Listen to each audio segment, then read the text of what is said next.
আসসালামু আলাইকুম প্রিয় ভিউয়ার্স, আমি সাইকোস মোটিভেশন ইউটিউব চ্যানেলের পক্ষ থেকে আপনাদের সকলকে স্বাগত জানিয়ে শুরু করছি। আসলে আজকে যে বিষয়টা বলবো, বিএনপির মেটিকুলাস যে পদ্ধতিটা থাকার দরকার ছিল সেইগুলো নেই।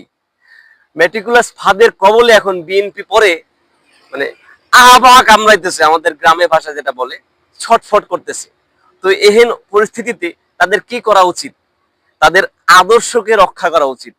কারণ নিজে তৈরি করা কোনো আদর্শ দিয়ে যদি তারা এখন দল চালায়, এই জমানায় পাবলিক খাবে না। তাহলে একুল ওকুল দুই কুল তারা হারিয়ে যাবে। বিএনপির এক পক্ষ ঘন ঘন দিল্লিতে যেত, অবশ্যই আমরা জানি এই 5ই আগস্টের পরে। আরেক পক্ষ কূটনীতিবিদদের সাথে সখ্যতা রাখতো, কিন্তু ইদানিং দেখবেন যে তাও বন্ধ হয়ে গেল। কূটনীতিবিদদের সাথে এত একটা সম্পর্ক এখন নেই। আর দিল্লিতে যে গ্রুপটা যেত সেটাও এখন পিন্ডি হয়ে গেছে, পিল্টি হয়ে গেছে, পিল্টি পিল্টি পিল্টি হয়ে গেছে।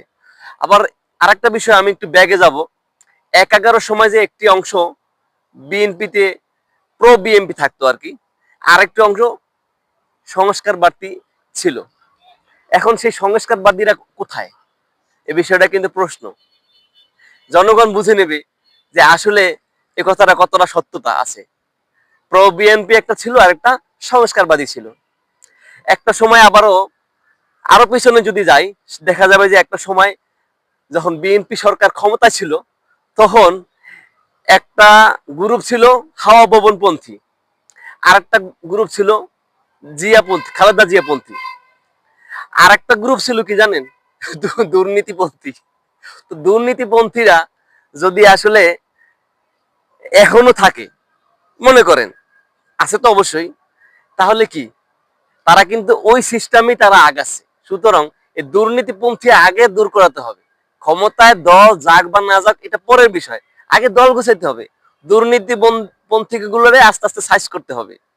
তারপরে খালেদা জিয়া কিন্তু এখন মারা গেছে, এখন ওই পন্থী যারা আছে তারা এখন কি করবে?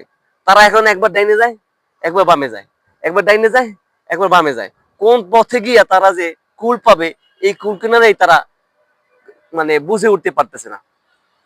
আরো সহজ ভাষায় যদি বলা হয়, একটা হচ্ছে গিয়ে ভাইয়া গ্রুপ, আর একটা হচ্ছে গিয়ে আম্মা গ্রুপ। এখন ভাইয়া গ্রুপ তো আছে দূরে, আম্মা গ্রুপ তো আছে দুনিয়া ছাড়া। এখন কোন গ্রুপে তারা যাবে?